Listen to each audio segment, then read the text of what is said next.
ঝাড়গ্রাম রাজ কলেজের কলোনিতে CAA camp ঘিরে রবিবার তীব্র উত্তেজনা ছড়ায়। পূর্ববঙ্গীয় উদ্বাস্তু কমিটির উদ্যোগে প্যান্ডেল খাটিয়ে ক্যাম্প শুরু হলে এলাকাবাসী ও তৃণমূল নেতৃত্বের অভিযোগে পুলিশ ক্যাম্প ভেঙে দেয়। পরে এক বাড়ির ভিতরে গোপনে ক্যাম্প চালু হওয়ায় ক্ষোভ বাড়ে। পুলিশ এলে 3 সদস্যকে ঘিরে এলাকার মানুষ প্রশ্ন তোলেন। তারা দাবি করেন এটি ক্যাম্প না, সাহায্যের উদ্যোগ। কাউন্সিলর ও তৃণমূল নেতৃত্বরা পরিস্থিতি সামাল দেন। সিএ হচ্ছে বলে একটা কথা মানে হচ্ছে, 4 জন লোকে এসছে, কি বলবে? সিএ হচ্ছে মানে যেহেতু আমাদের রাজ কলেজ কলোনি 18 নম্বর ঝাড়গ্রাম শহরের 18 নম্বর ওয়ার্ডে অবস্থিত, এখানে হচ্ছে পূর্ববঙ্গীয় মানুষের বেশি বসবাস। এই মানুষকে হচ্ছে বিভাজনের রাজনীতি বিজেপি বহুদিন ধরে করে আসছে।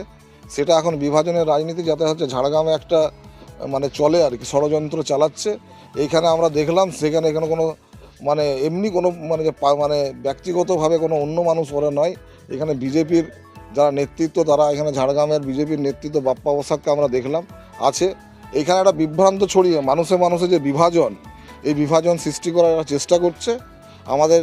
আমরা চাইছি মাননীয়া যেভাবে নোটিফিকেশন করেছে, এসআইআর চলছে, যদি এরকম নোটিফিকেশন গভর্নমেন্ট থেকে থাকে তারা যদি করে তাতে আমাদের কোনো কিন্তু মানে বলার নেই। আমরা এটা বলতে চাইছি একদম সম্পূর্ণভাবে এটা কিন্তু একটা চক্রান্ত। এই চক্রান্তের বিরুদ্ধে আমরা মানে আইনিভাবে মানে প্রশাসন থেকে শুরু করে সবাইকে জানিয়েছি যে বিষয়টা আপনারা দেখুন। আমরা অন্যভাবে কোনো রকমভাবে ওনাদের সাথে বচসায় জড়াতে চাইছি না, কিন্তু এই ধরনের যদি কোনো রকমভাবে নোটিফিকেশন না থাকে তাহলে এই ব্যাপারটা কিন্তু টোটালি হবে ঝাড়গ্রাম শহরে কিন্তু ওরা একটা মানে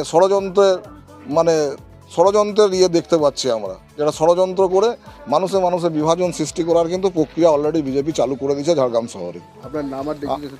আমার নাম নবু গোয়ালা, আমি 16 নম্বর ওয়ার্ডের কাউন্সিলর, আমি সভাপতি ঝাড়গ্রাম শহর তৃণমূল কংগ্রেস।